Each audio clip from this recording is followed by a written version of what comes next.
Hello student, open your book. आज हम लोग संस्कृत का लेसन 4 पढ़ेंगे जिसका नाम है सुभाषितानी। तो श्लोक का अर्थ पढ़ने से पहले हम लोग पहले जो कठिन शब्द हैं उसके हम लोग अर्थ जान लेते हैं।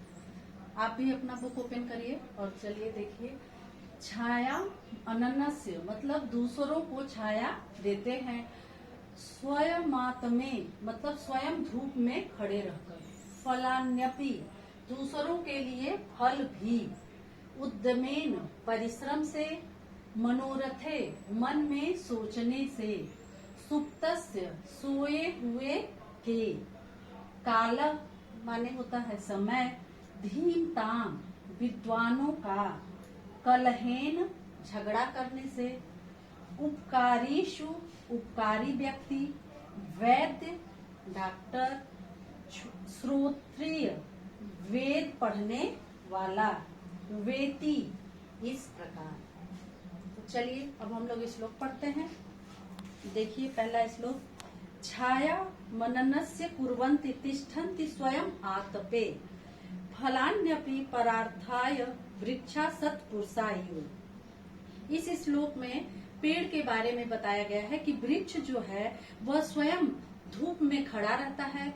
गर्मी सह करके वह क्या करता है, बाकी दूसरे राहगीरों को छाया देता है, फल भी देता है। इस तरह से वृक्ष जो है वह सत्पुरुष की तरह से, सज्जन जिस तरह सज्जन व्यक्ति अपना जीवन दूसरे को के लिए लगा देते हैं, उसी तरह से वृक्ष भी अपना पूरा जीवन मनुष्यों के लिए यानी कि हम लोगों के लिए लगा देता है।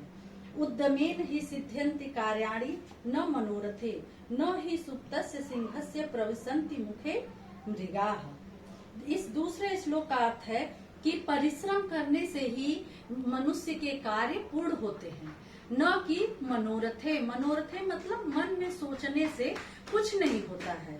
जिस तरह से कि सोए हुए शेर के पास कोई भी शिकार अपने आप नहीं जाता है ना, क्योंकि शेर तो जंगल का राजा है, लेकिन फिर भी कोई शिकार उसके पास नहीं जाता है। जो शेर को पूरे जंगल में घूम करके अपना शिकार स्वयं करना पड़ता है। तीसरा देखिए। काव्य शास्त्र विनोदेन कालो गच्छति धीमताम व्यसनेन च मूर्खाणाम निद्राणाम कलहेन वा। इसमें बताया गया है कि जो व्यक्ति विद्वान होते हैं उनका समय कैसे व्यतीत होता है और जो मूर्ख होते हैं वो अपना समय कैसे व्यतीत करते हैं।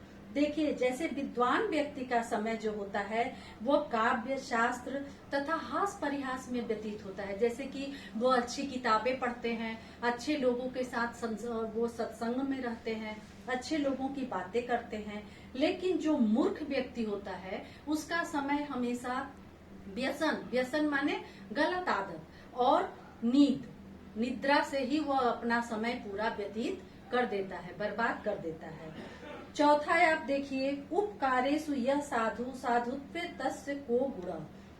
अपकारेषु यह साधु स साधु रीति कीर्तिति। इसका अर्थ है कि जो व्यक्ति उपकारी होता है उसे हम साधु कहते हैं। साधु यानी सज्जन व्यक्ति, और उपकार करना ही सज्जन व्यक्ति का गुण होता है।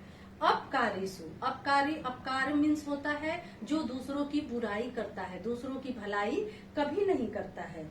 वह व्यक्ति साधु व्यक्ति के बिल्कुल विपरीत होता है और उस व्यक्ति का यश कीर्ति सब नष्ट हो जाता है। वह कहीं भी उसका यश नहीं फैलता है या कोई भी उस व्यक्ति के बारे में नहीं जानता है।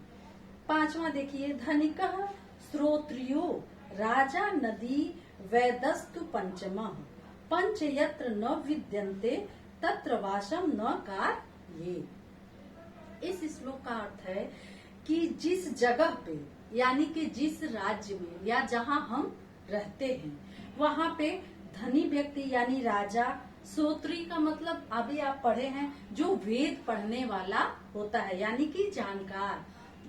तो जिस राज्य में राजा, वेद को पढ़ने वाले पंडित और धनी व्यक्ति, नदी तथा डॉक्टर, ये 5 चीजें जहाँ पे नहीं रहती हैं उस जगह पे कभी भी नहीं रहना चाहिए।